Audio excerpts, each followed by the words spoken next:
Marlène et Jean-Claude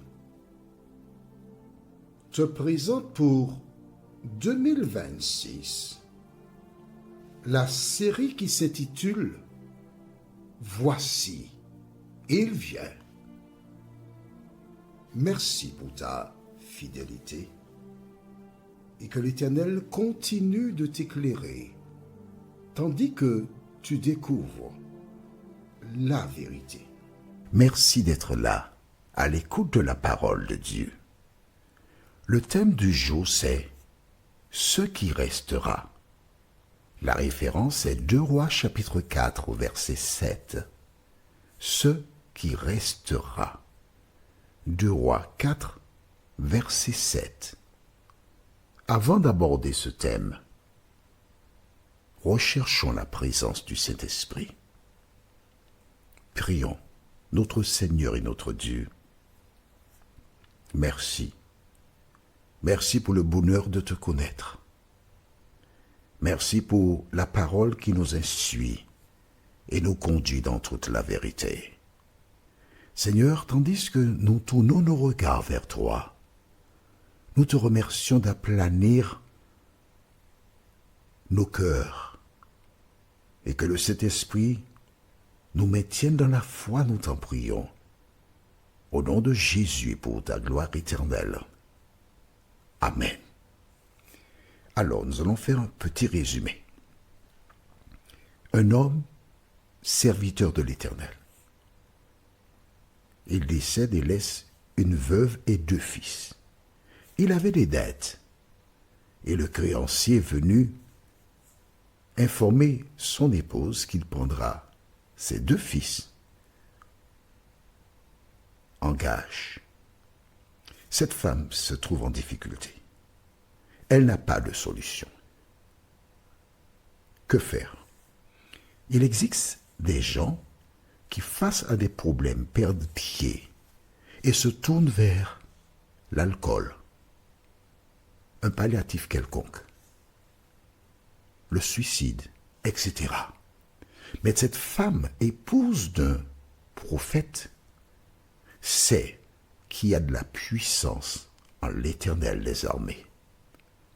Et elle se tourne vers le serviteur de Dieu. Il y aura toujours des personnes qui ne peuvent pas aller directement à Dieu et qui ont besoin de quelqu'un pour les aider. Mais laisse-moi te dire une chose. Le jour vient où la persécution fera fuir de nombreuses personnes. Il n'y aura plus d'anciens, plus de pasteurs. Il n'y aura que 3,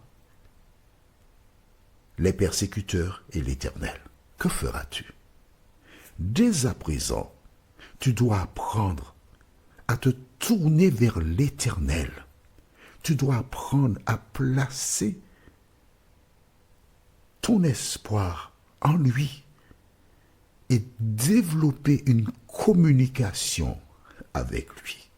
J'ouvre une parenthèse, je la referme tout de suite. Alors aujourd'hui nous sommes le 5 septembre, il est 4h26, l'heure à laquelle j'enregistre cette émission. Et hier, le 4 septembre, j'avais un rendez-vous important quelque part. Bon, je te dis, c'est dans un hôpital, hein, d'accord? Parce qu'il y a des gens qui ont l'imagination fertile. Et je devais laisser mon domicile, prendre un bus pour aller à une gare, et de cette gare aller à Gare de Lyon, et de Gare de Lyon prendre encore le métro pour arriver à cet hôpital, Hôpital Dieu, près de Notre-Dame de Paris, l'église. Avant de laisser mon domicile, j'ai dit, Seigneur, au nom de Jésus, merci pour tous les transports. Arrivé à la gare en question, il n'y avait pas le direct. Donc il fallait prendre l'autre. Dieu sait pourquoi il voulait que je prenne l'autre. Merci Seigneur. Et je puis te dire que je suis parti, je suis revenu et j'étais en mesure de tout faire. Le Seigneur s'est organisé. Et quand je repartais, j'allais rapidement à la gare de Lyon pour prendre le direct afin de rentrer à mon domicile. Le direct partait dans les 3 minutes. J'ai pu entrer dans ce direct-là. Je n'ai pas perdu une minute. L'Éternel m'accompagnait. Toi, enfant de Dieu, qui que tu sois, quelles que soient les difficultés de la vie, apprends à avoir une relation personnelle avec l'Éternel. Alors elle se tourne vers Élisée, l'homme de Dieu, qui lui dit, « Que veux-tu que je fasse pour toi ?» En un mot. Et il dit, « Qu'as-tu à la maison ?»« Juste un pot d'huile. »« Je n'ai rien, dit-elle au départ. Juste un pot d'huile. Parfois, tu as l'impression que tu n'as rien chez toi. Mais il y a une richesse qui s'y trouve et tu ne te rends même pas compte. » Alors Élisée lui dit, « Va voir tes voisins et demande-leur des vases. Tu verseras l'huile. » Elle fait quoi? Elle a le choix entre écouter ce que dit Élisée ou dire, qu'est-ce qu'il me raconte là? Aller emprunter des vases des gens. Est-ce que les gens voudront me prêter des vases? Que penseront-ils? Que me diront-ils? Elle ne s'est pas posé de questions. Vois-tu, quand Dieu te parle, tu ne dois jamais te poser des questions. Quand tu as la certitude que cela vient de Dieu, tu obéis.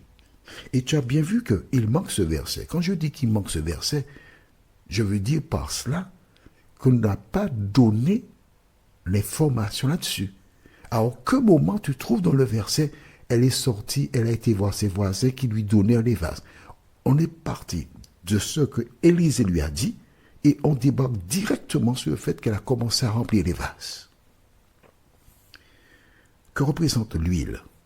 La seule chose qu'elle avait. Dans l'Ancien Testament, lorsqu'il fallait mettre à part quelqu'un comme prophète ou roi d'Israël, par exemple Saül et David, on versait de l'huile sur la tête de cette personne.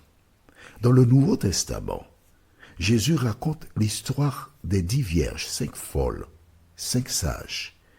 Mais celles qui furent sauvées, elles avaient de l'huile dans leur lampe, tandis que les insensés ou folles n'en avaient pas. L'huile représente le Saint-Esprit. À travers cette illustration divine, nous comprenons que le Saint-Esprit était vivant chez cette dame. Le seul élément qu'il y avait, c'était la foi. Donc, sa foi l'incita à aller, à obtenir. Et elle a versé de l'huile dans les vases. Elle pensait en avoir d'autres, mais il n'y en avait plus. À travers cela, Dieu nous montre qu'il est disposé à te donner, à me donner tout ce qu'il nous faut, mais c'est nous qui devons préparer ce qu'il faut. Elle n'avait pas suffisamment de vases. Mais qu'importe, tous les vases sont remplis. Que fait-elle? Lisons le verset 7.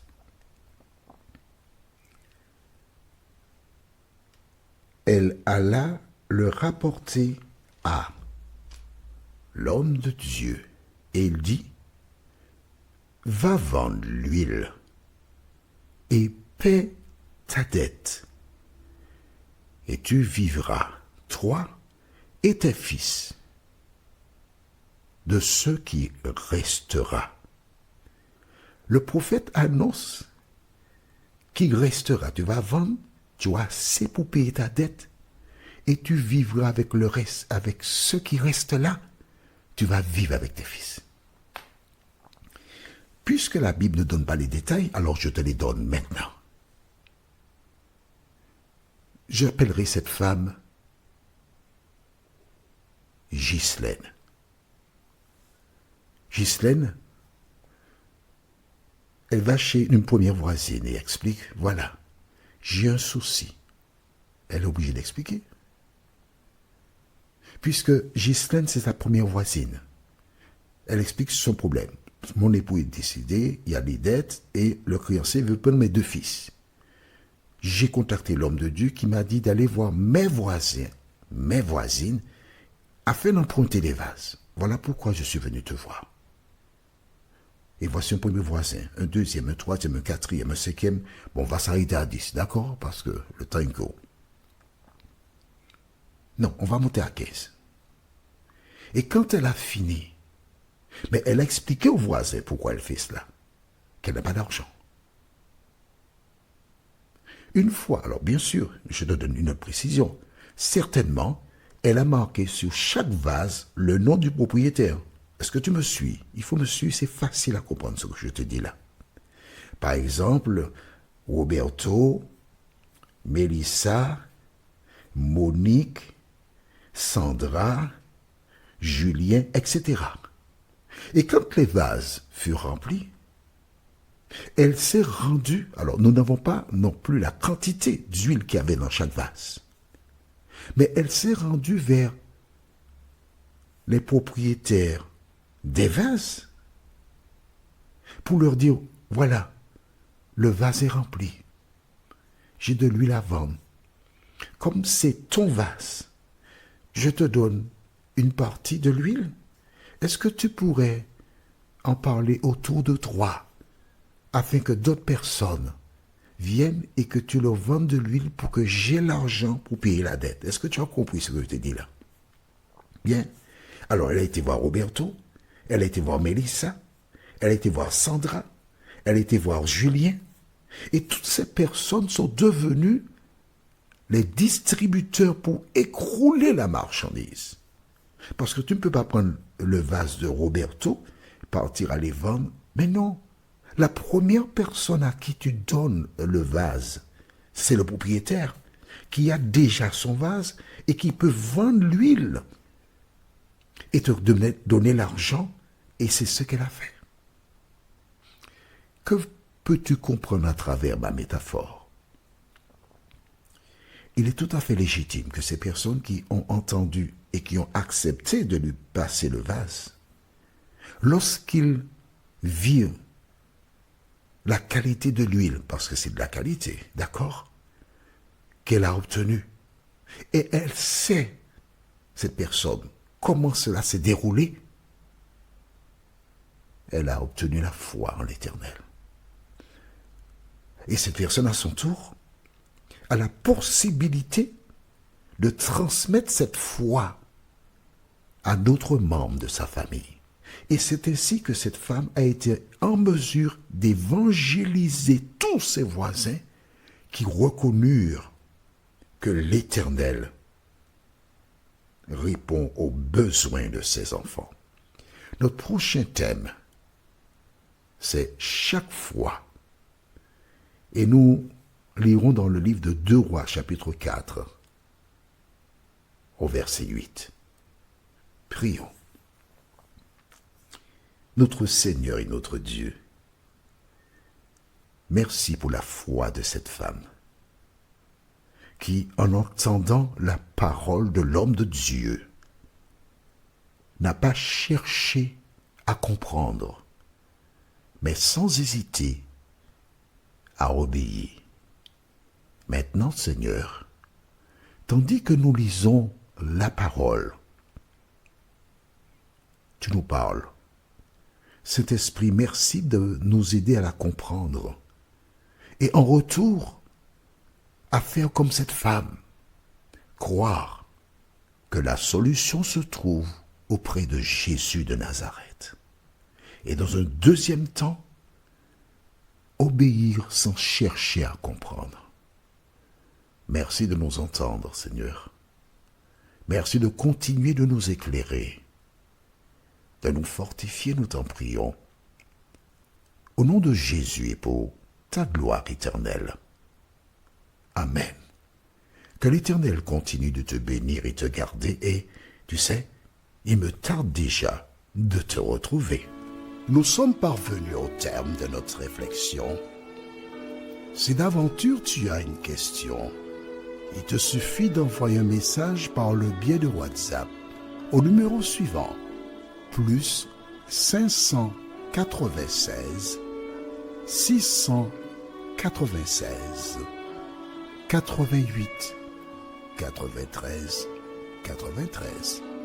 Et alors, Jean-Claude, moi, je me ferai un réel plaisir de répondre à ta question.